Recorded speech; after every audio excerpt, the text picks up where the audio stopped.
You're able to see my screen? Can somebody confirm, Yes. Asia? Yes, sir. Okay. Yes, So, sir. yeah. So, good morning, everybody. Welcome all to this topic on GST valuation. I have prepared something before I get into it. I just wanted to check with you is what is your expectation? So, if you can just put in next 1.5 hour or 90 minutes, we are there together. What is that you are expecting me to cover, so that I can give the weightage accordingly when I am presenting this particular topic? You can type it in the meeting chat box.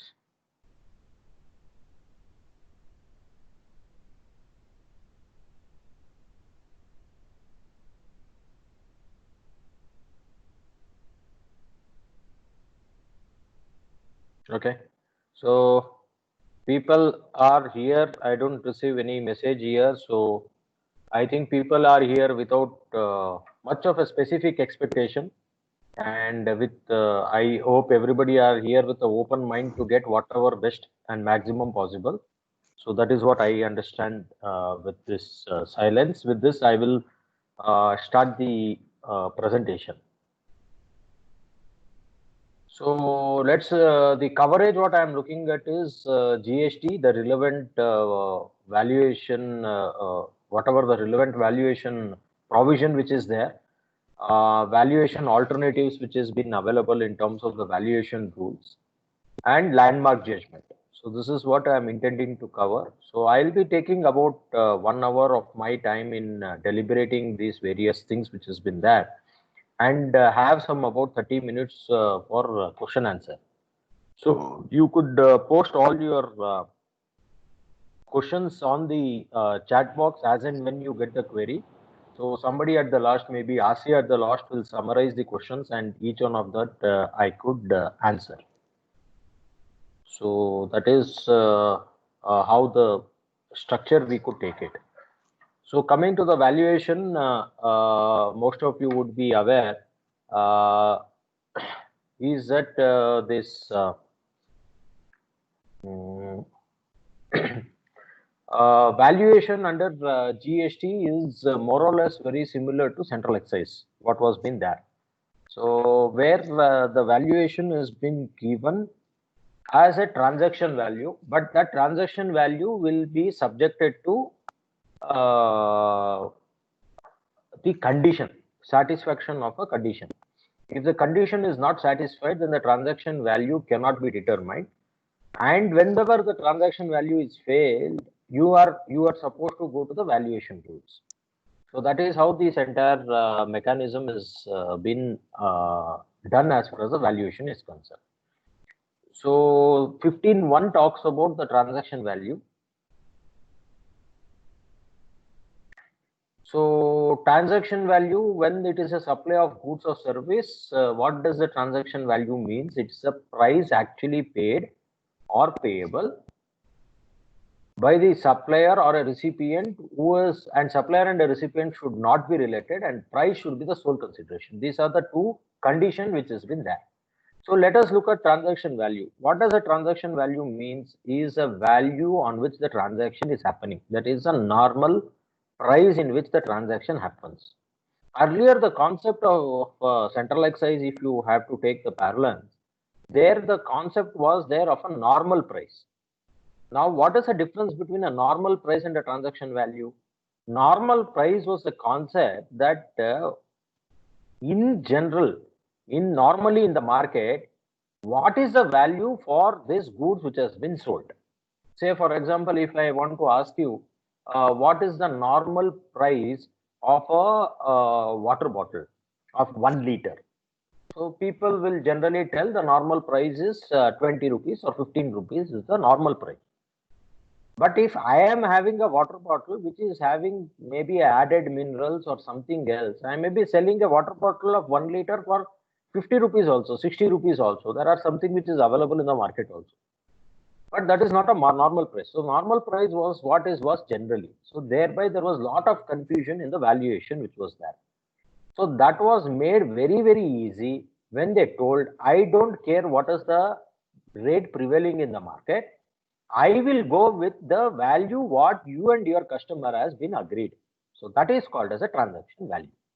Why I am telling this in depth is because many of the cases, one of the common question our clients will be having is that, sir, I am selling a particular product at 100 rupees.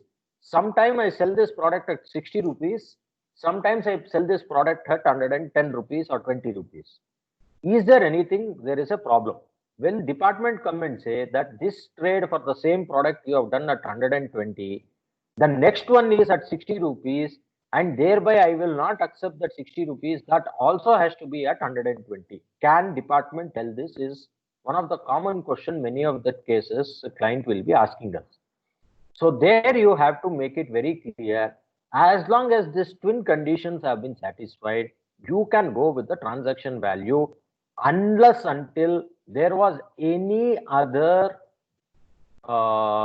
whatever modified or a illful act has been done by the client. That is, by chance the client has taken something in cash, thereby he is billing at 60 rupees, or he has got any other adjustment and thereby he has made it at 60 rupees.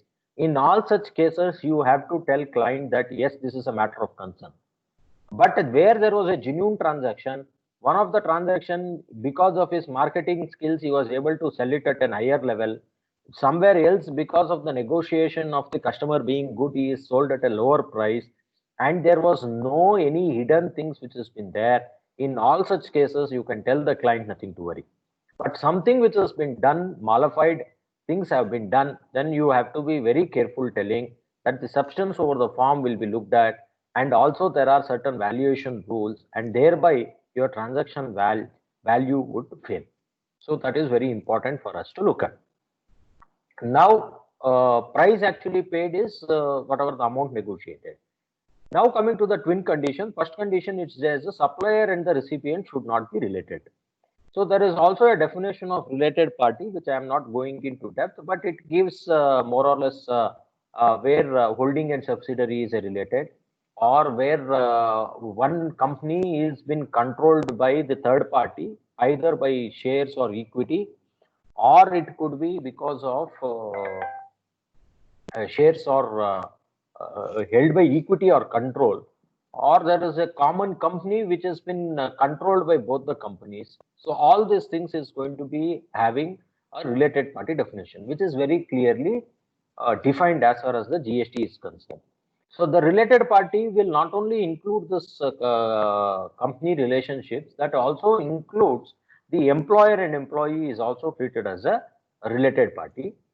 And deemed distinct party is also been there, which I'll come to it, where your own company with two registration is treated as a deemed distinct person, but not a related party. So these are all the things where the related party definition is there. So if you are satisfying the related party definition, then whatever the transaction value which you have agreed, in general, this has been disregarded. However, if you can prove that this relationship now has not influenced the price, and that was the prevailing open market value of that particular product, then in such a case you will be able to do the valuation with your transaction value. That is what you could look at. So that is on the relationship. Next is the price being the sole consideration. So now, what is this price being the sole consideration? It says that for selling this particular product, say I was talking about a water bottle. I sell a water bottle and I will get paid 15 rupees for this. In addition to that, I don't get any benefit at all. In such case, that the price is a sole consideration. The benefit could be a monetary benefit, non-monetary benefit. Other than this, there should not be any other link at all with this customer. Then that becomes a price being a sole consideration. So sometimes it may so happen that there is, other than the 15 rupees, the customer is also obligated to give something else, or the customer is obligated to take care of the needs of the supplier, or fulfill the obligation of the supplier. So there are a lot of other transactions which would be coming in. So all the things, it will not be considered as a price being a sole consideration, in which case the transaction value is going to fail. So there is a famous decision of Fiat India. I'll come to it at the end of my session where I am taking all the legal case laws. I'll tell you how this is going to, how it was interpreted, this price being the sole consideration.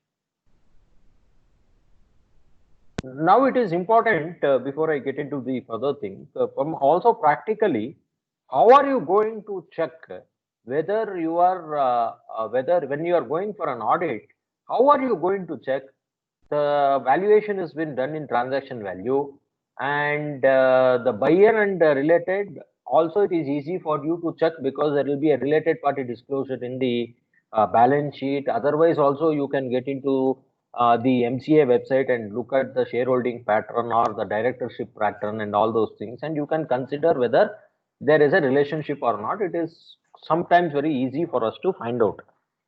But when it comes to the price being the sole consideration in the audit, how are you going to find out whether the price was the sole consideration or something else was being given? So how you could do is, one is that you could look at verification of the purchase order. Your purchase order generally gives everything which there is an obligation of both the supplier and the recipient. So you look at the obligation of the recipient. Is he supposed to give anything other than this amount? Yeah, is he supposed to give maybe a deposit? He's supposed to give some drawings, or he is supposed to give a principal raw material. He is supposed to give one part of a raw material. What are all the things he is supposed to give? And then finally you will be able to determine whether the price is being a sole consideration or not. And other thing is also looking at the customer accounts. If you look at the customer accounts, you will get to know if there is any other transaction which has happened other than the sale and the receipt of money for this. And most importantly is your internal audit questionnaire, where you sit with the marketing team, understand what is actually happening in each case, understand their business, how they are selling, look at the trends of their selling price. Wherever there is a difference in the selling price, pick up that as a sample and go in depth and check in why in that particular case there was an increase or decrease. Was there any additional consideration which has been received or not?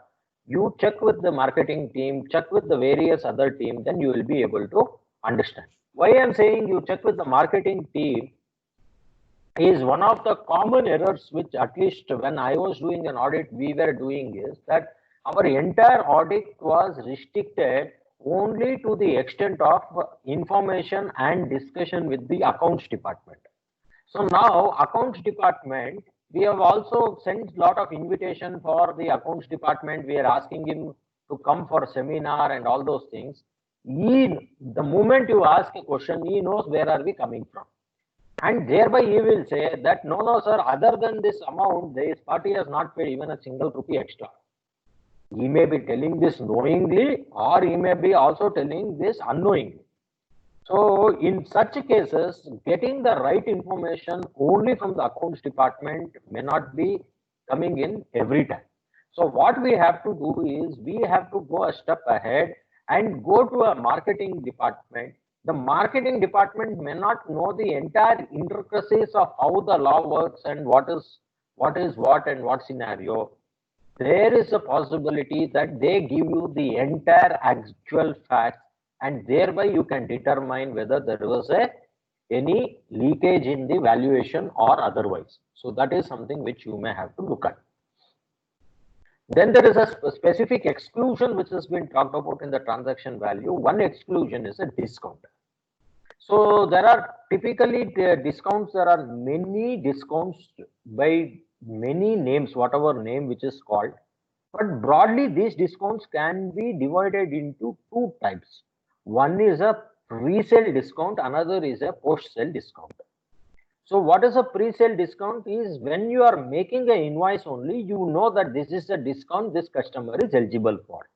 Say for example, you say that weekend sale, and whatever the sale is happening on a Sunday and Saturday and Sunday, you will be eligible for a 10% discount. So somebody comes and picks something and thereby you know that he is eligible for 10% discount, and thereby you upfront give the discount in the invoice and you will bill it to the customer. So this discount is an allowable deduction from your 100 rupees, no problem. Now, when it comes to this pre-sale discount, few questions which comes up is that, is it mandatory for me to show the discount on my invoice? In this valuation provision, wherever they have told that discount which is indicated on the invoice is allowable as an expenditure.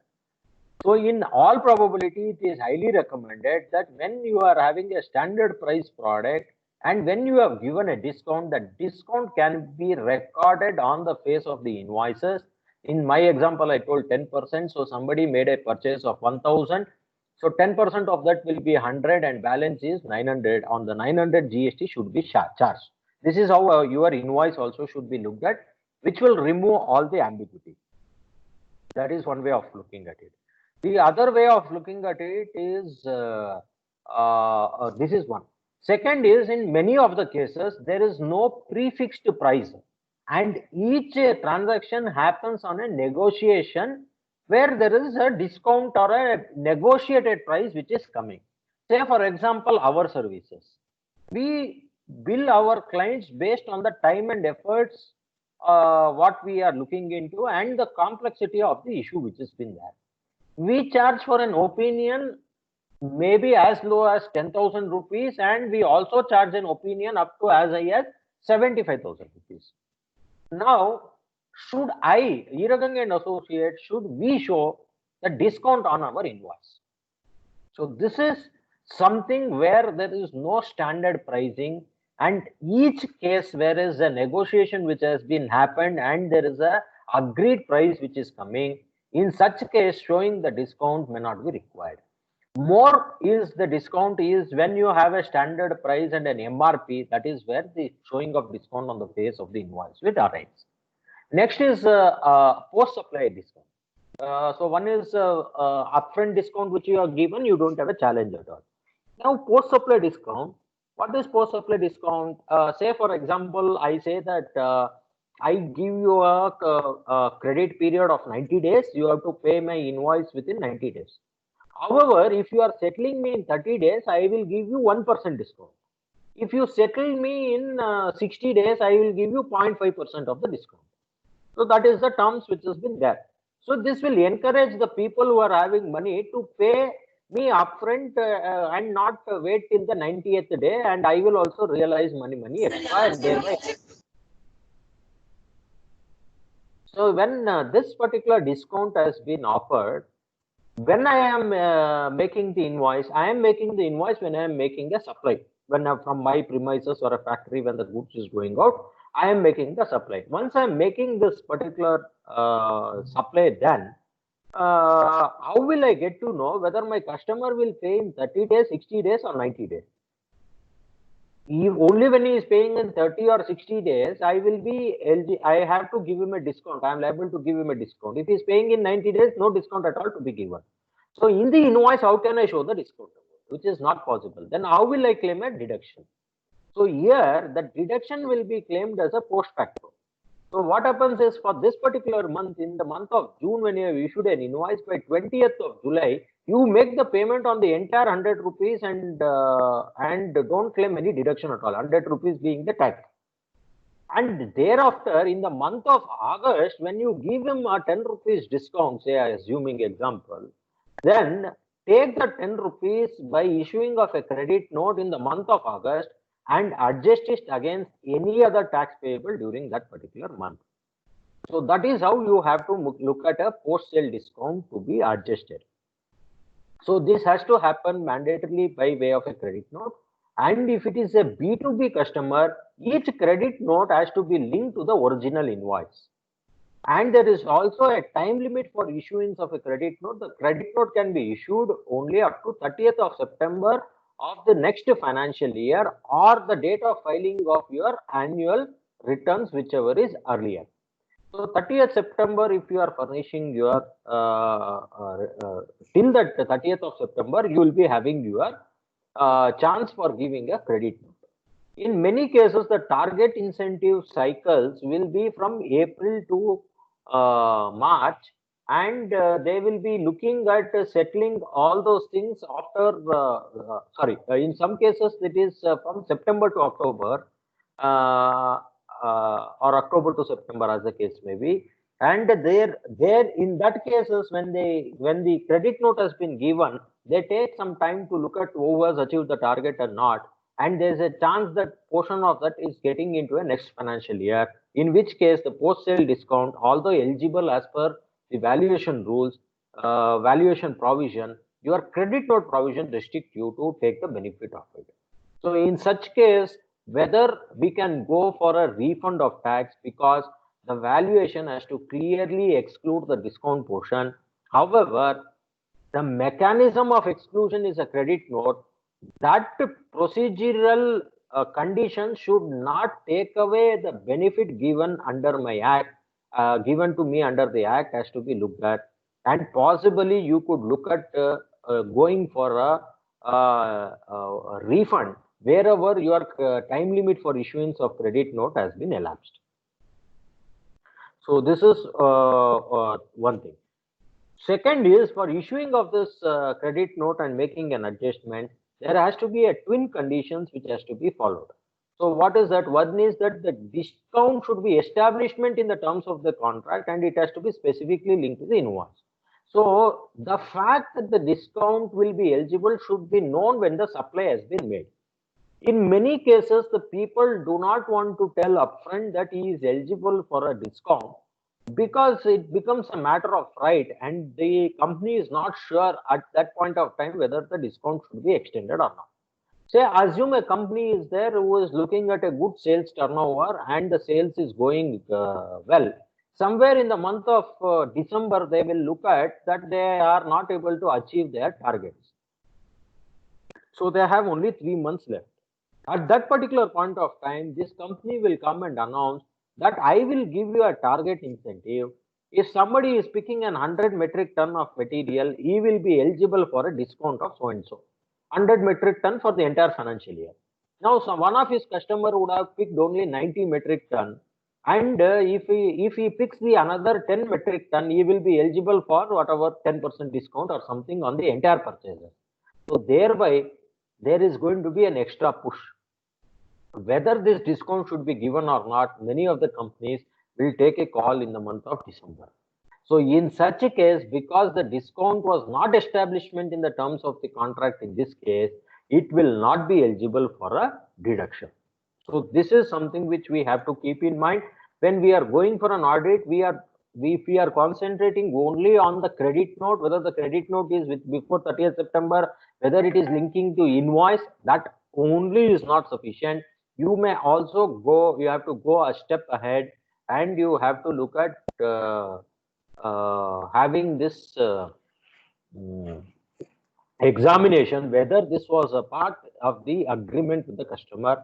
Agreement of the customer could also be your purchase order also. So that has to be looked into. Then ITC has to be reversed by the recipient.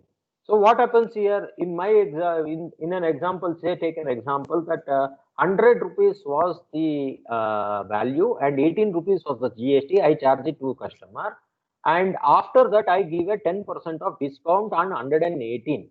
So that will come to 11 rupees, say 80 paisa, which has been given as a discount. So I will be eligible to deduct 1 rupee 80 paisa in my output invoice in the month of August. In the example what I told, July and August, June and August. So if it is there in the month of August, only in case that my recipient originally had taken 18 rupees as credit, he also has to reverse 1 rupee 80 paisa of credit. Only if this condition satisfied, this and the other condition is satisfied, then you will be eligible for taking the deduction. Now, when the audit, when you are going, how will you get to know whether our customer, whether our client's customer has made a reversal to the extent of the credit note which has been given? So that is something which is beyond our examination, and also for the assessee, also it is very difficult for them to prove. So thereby you have to look at having some declaration or a management representation wherever the 9C is concerned, or ask for a sample confirmation of the customer wherever the high value is concerned. Write to them, ask them to give a confirmation that they have reversed. So that is sufficient for us to look at from the audit point of view. However, the department will always be looking at something beyond, and there could be a lot of dispute which would be coming here. But please keep in mind, this is also one of the condition, and to the extent if we can prove that it is impossible to comply, and we will be able to also come out of it.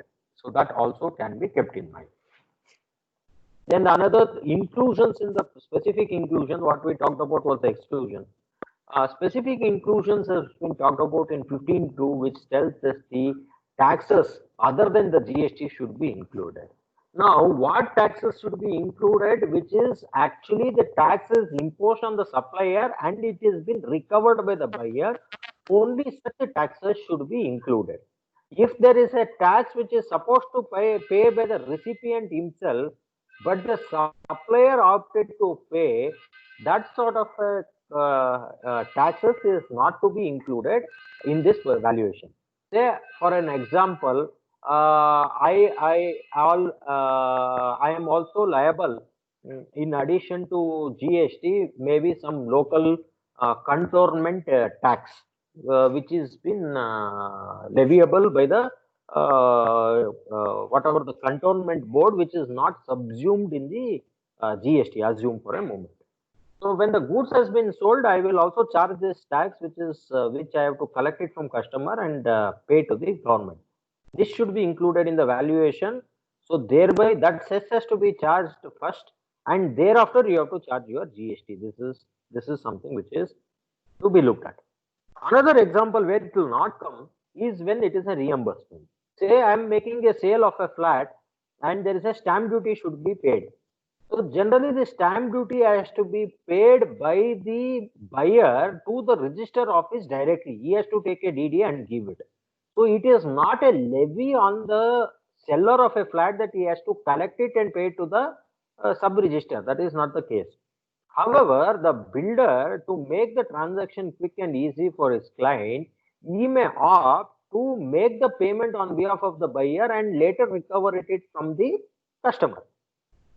So that paying and recovering need not be added into valuation because that was not a charge which was there for the supply.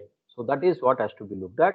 Another important question comes up is what happens to either your income tax TDS or a TCS, whether that needs to be included, that need not be included because that is all sort of a deposit or amount which has been paid and it is not a tax per se.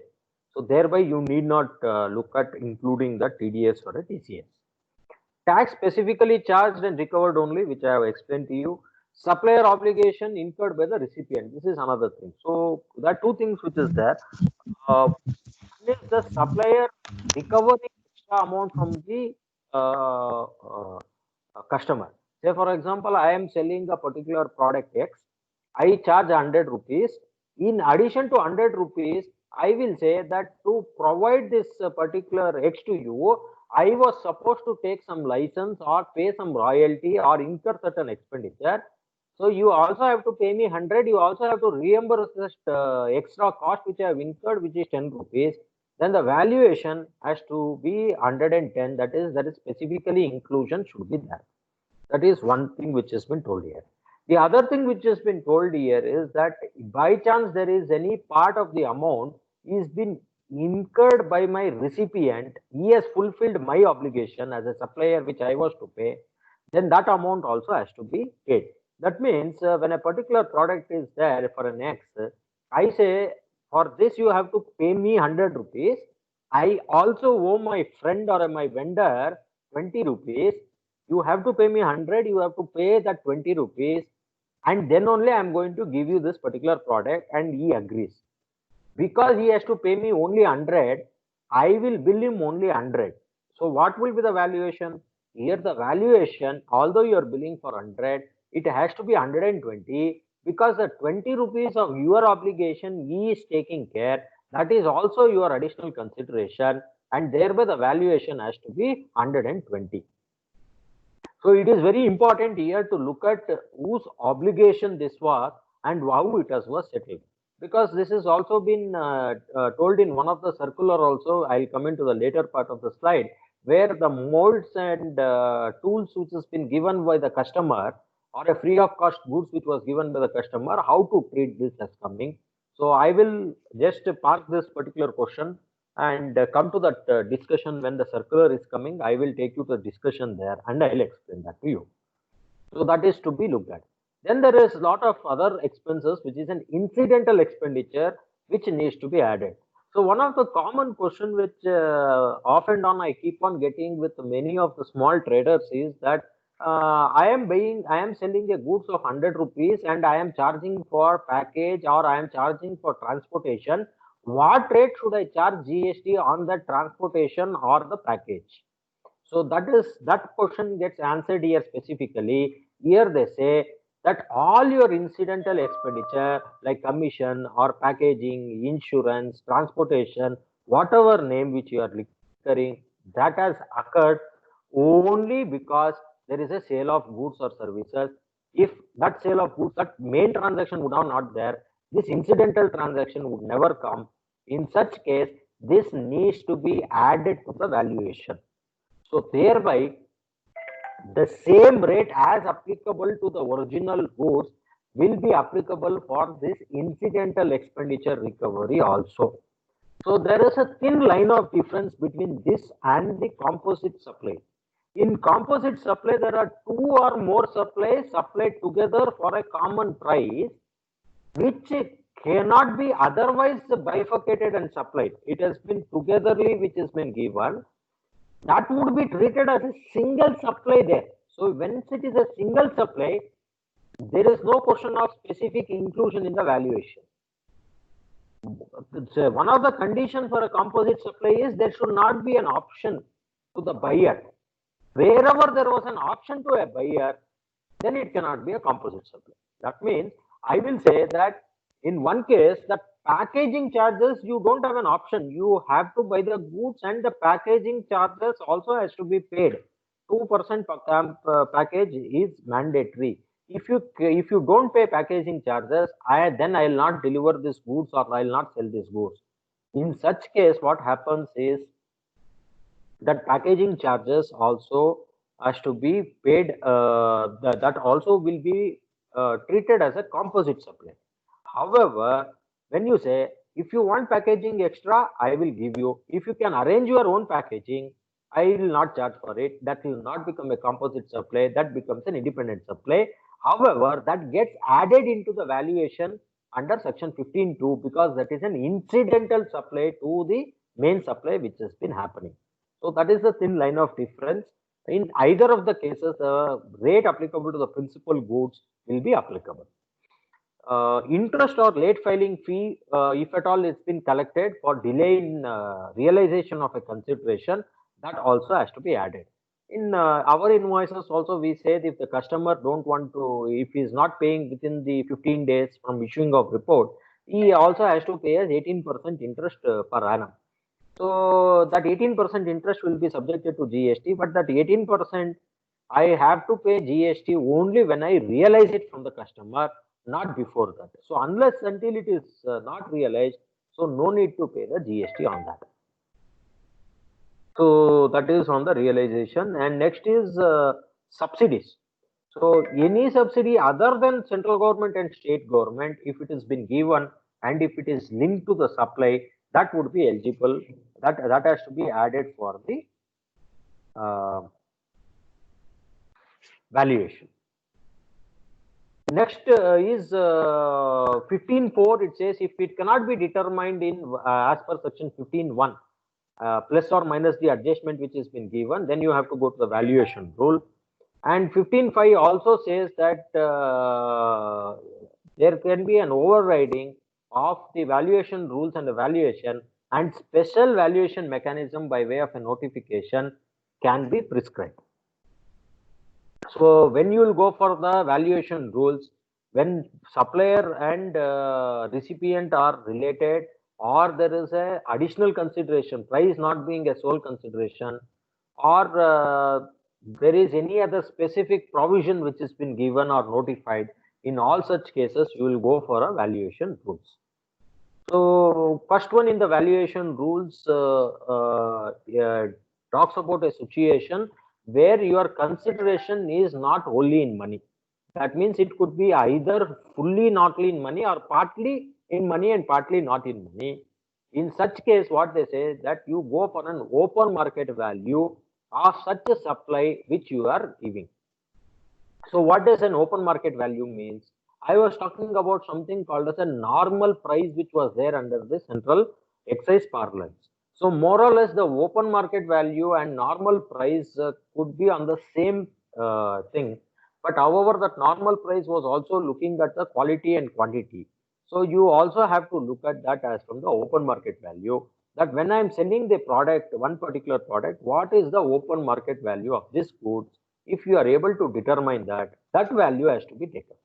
So that can be, whether that can be fine tuned to your quality, your timing of delivery, or your quantities, whether that can be tweaked, I'm not very sure. If you can get a comparative, you have to go for an open market value. If you don't get a comparative, then you have to go to the next one, that is the money equivalent value of a consideration what you have received. So first one is what I supply, you get a open market value of that. If you are not able to get that, only then you go to the second one, that what I have got, I am not able to value. What I am giving, I am not able to value. But what I am getting in exchange, that is a non-monetary consideration. If that can be valued, value of that has to be taken. If that also cannot be looked at, then you have to look at a like kind or a quality of goods with a small reasonable difference, that you have to take. If that also you are not able to find out, then you have to go for determination under 30 or 31, that is your cost plus 10% or something like that has to be looked at. So that is how the valuation for a non-monetary valuation is happening. So you have to be very careful in looking at how an open market value. Open market value, there is no clarity as yet whether only a price quotation taken in the market would suffice. Say for example, I want to sell a particular goods, and I go to some 2 or 3 buyers and take a quote. So these people will give me a quote of say 5,000 rupees for that particular product. Now instead of selling to them, I will come and do a barter of this product with somebody else of my somebody else, and whether that 5,000 value can be adopted here, because this was the price offered to me in the market, whether that would suffice, or there has to be actual price, traded price for it, is something which has not been very clearly established as of now. In my view, if you can prove that the price was the prevailing open market value and nothing was there, any other modified things was not involved, you will be able to come out of it. So next you have valuation for a distinct or a related party. So this slide covers two types of parties involved.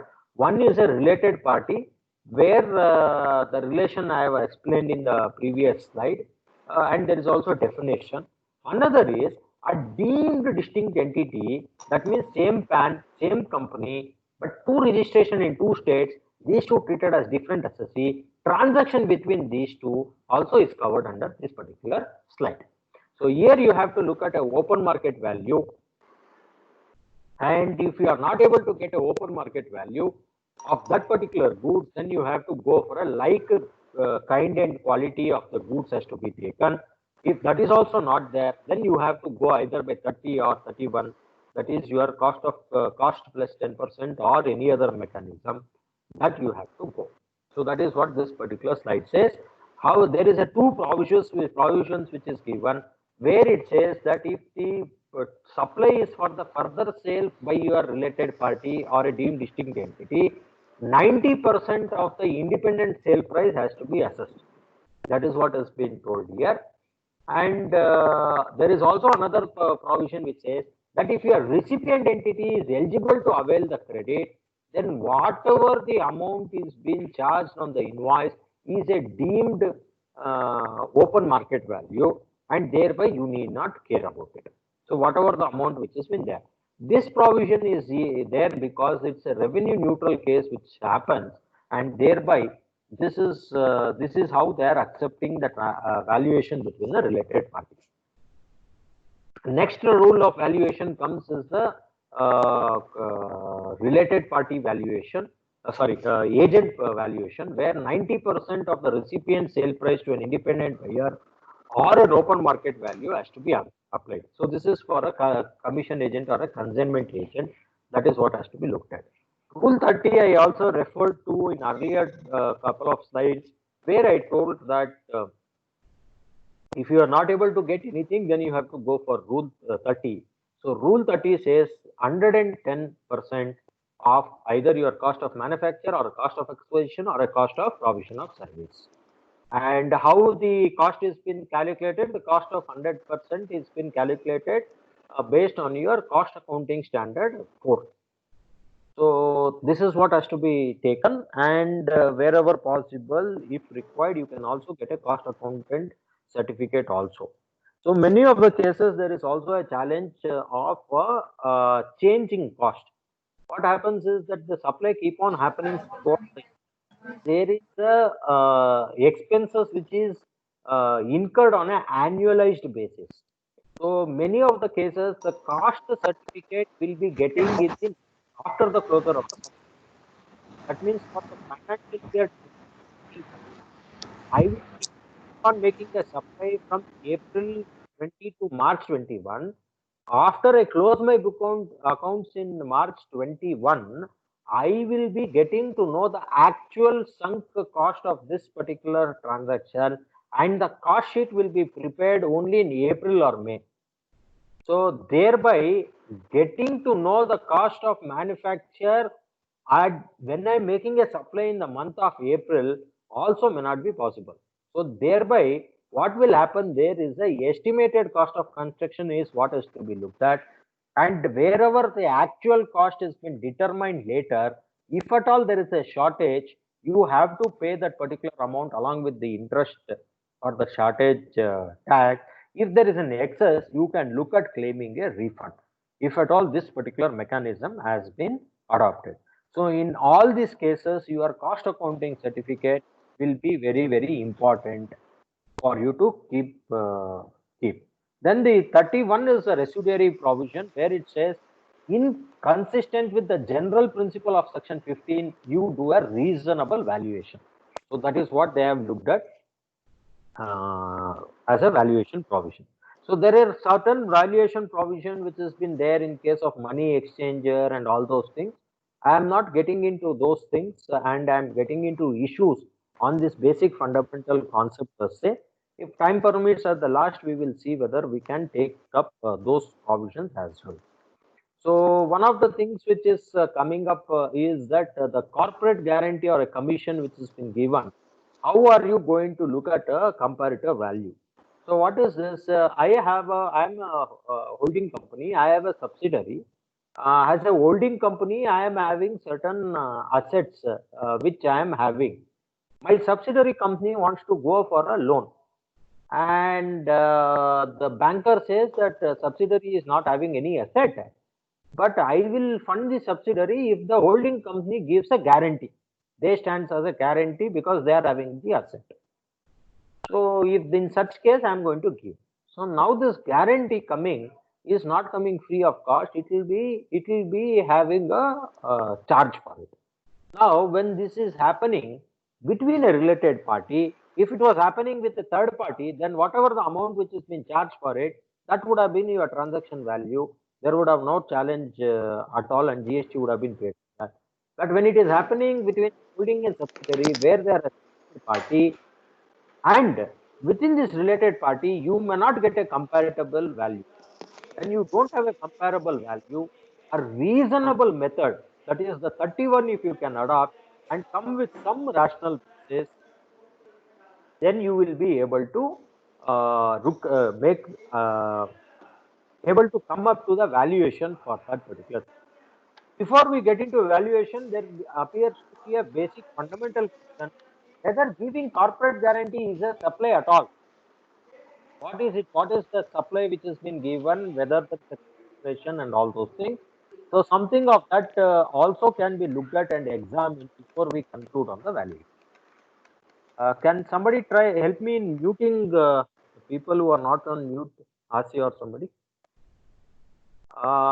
Next is the essential goods, which has been given. The essential goods, say in a COVID crisis scenario, which has been there now, has been supplied free of cost, which you are manufacturing or you are procuring it. So, what will be the valuation when you are giving it free of cost? Here also, the first fundamental question is coming whether the supply was for a consideration. It was given free of cost. There is no consideration. There is no supply. The moment there is no supply, then there is no GST to be paid. However, the ITC reversal portion and all has to be looked into. From valuation point of view, when the levy fails, there is no question of looking at a valuation at all. In some cases, I don't want to give it free of cost, but I want to give it for a nominal cost, so that the recipient, the beneficiary, is having some seriousness. Whatever comes free is of no seriousness. So I will ask him to pay something. It need not be my cost. It may not recover my cost also. If that valuation has been done, whether what should be the valuation? Say it is 60 lakhs, which has been 5 crores is the value, but I charge the supplier only at 5 lakhs when I am supplying. What would be the GST? The value would be 5 lakhs only, as long as there is no any other additional consideration which is coming. In this case, there is no any additional consideration. However, there is a the same thing has been done with a cause of serving the society, but that cannot be treated as an additional consideration. So ITC also would be eligible. As I told, selling less than cost is not a challenge, and that valuation should be accepted. There are few case laws which is there under the old law which could be relevant.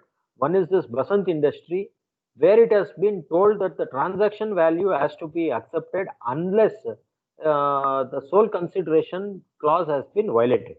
So in general, transaction value cannot be suspected, it has to be accepted.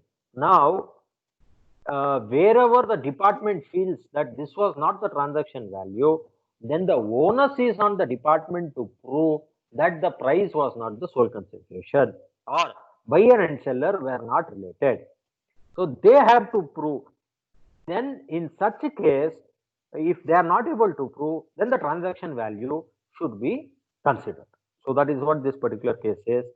Then open market value, unrelated quotation or bills cannot be a basis.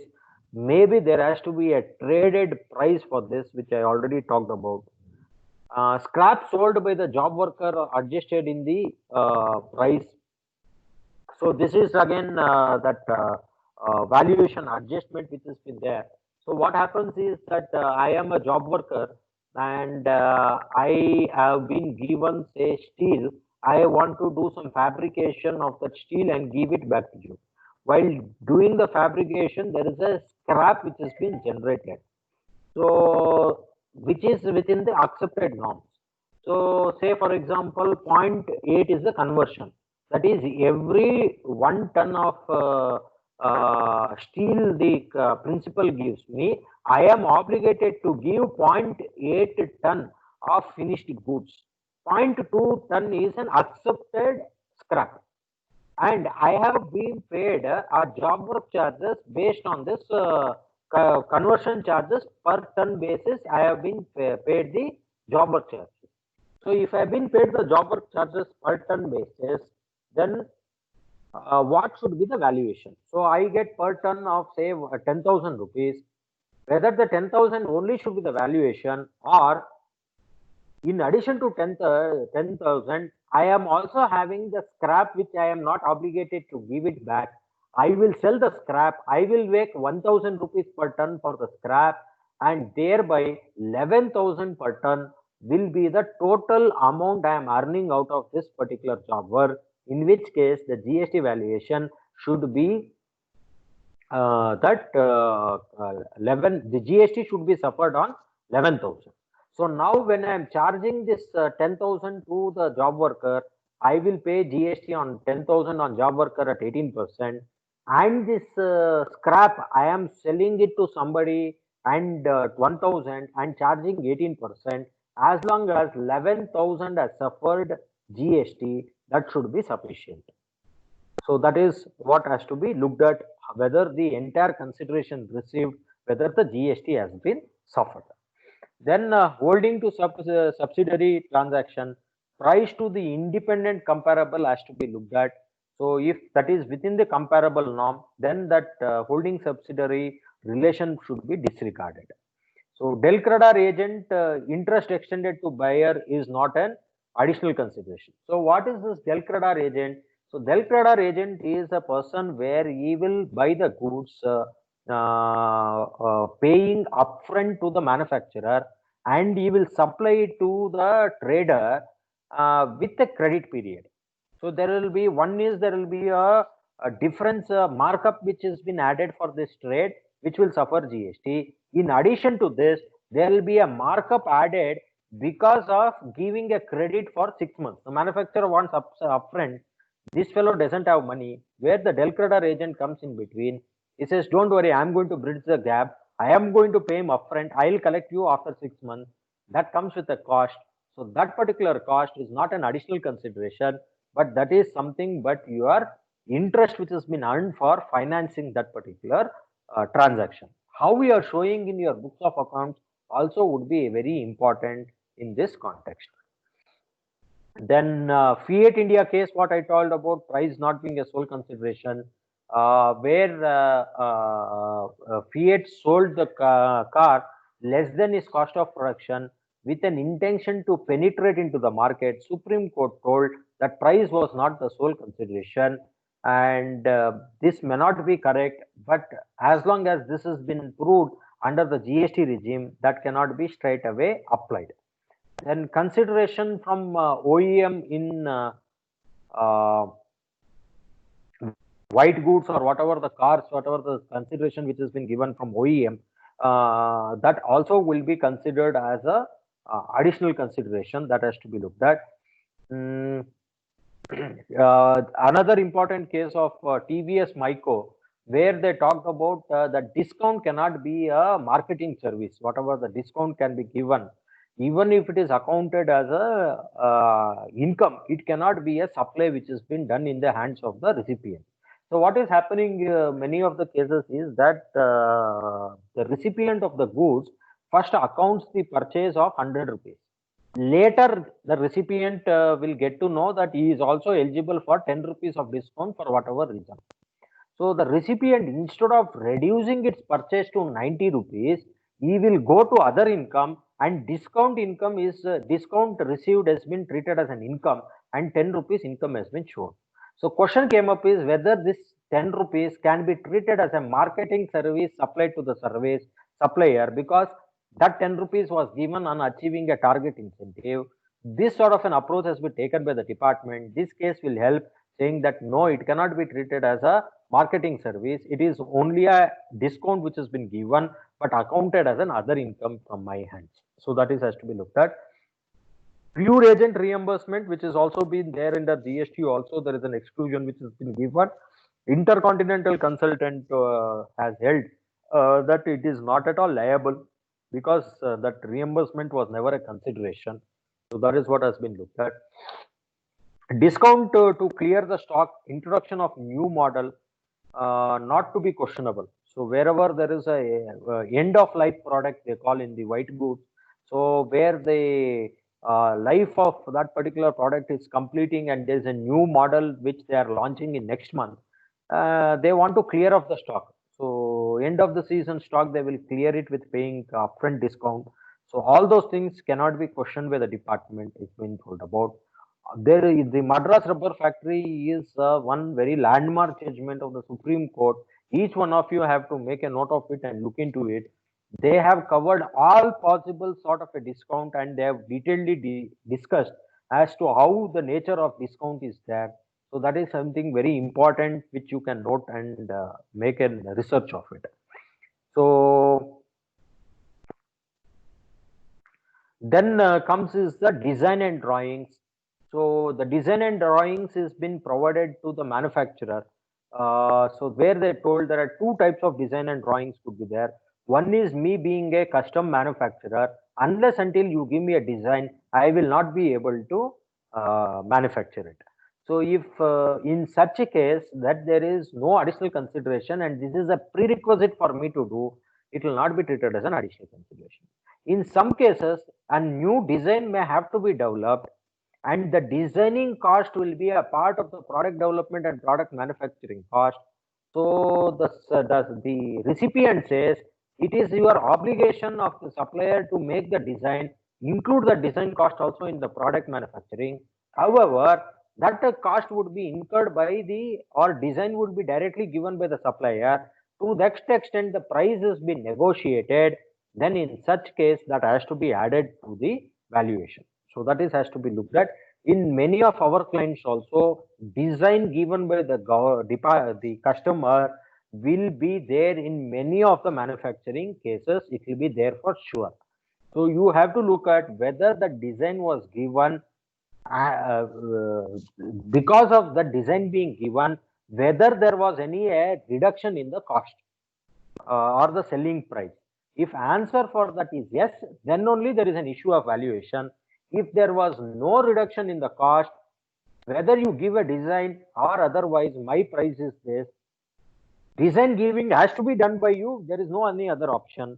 How is it if the transaction which has been there? If that is the transaction, no GST to be additionally paid other than the price for the goods. That is what has to be looked at. Then the famous case of Bayana Builders under service tax, where they told free of cost material supplied by the customer will not be subjected to GST. So there is a circular given under the GST regime. The circular makes it very clear whether it was the obligation of supplier or the recipient. If it was obligation of the supplier and the recipient has chose to give it free of cost, then that has to be added for the valuation. If it was not the obligation of supplier at all from the day one, it was the obligation of the recipient and he has fulfilled his obligation, that cannot be a consideration in my hands. Thereby, no GST to be applied. So, what I told again, I will explain by taking a small example. I have a contract for construction of a building where steel, cement, all material used is my scope. For SFT, I am charging 1500 rupees for construction.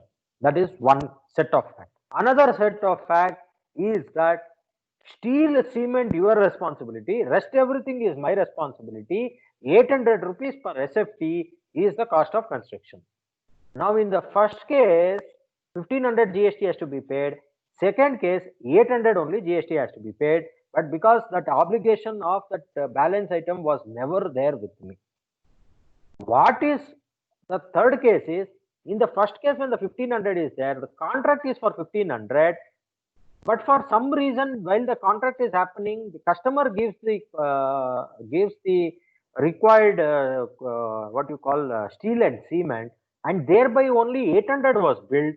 Then the balance 700 has to be added into the consideration because it was the supplier's obligation. That is what this particular circular says, and I think that is also a right way of looking at the law, and that needs to be followed. Then coming to the Suresh Kumar Bansal, the service tax decision.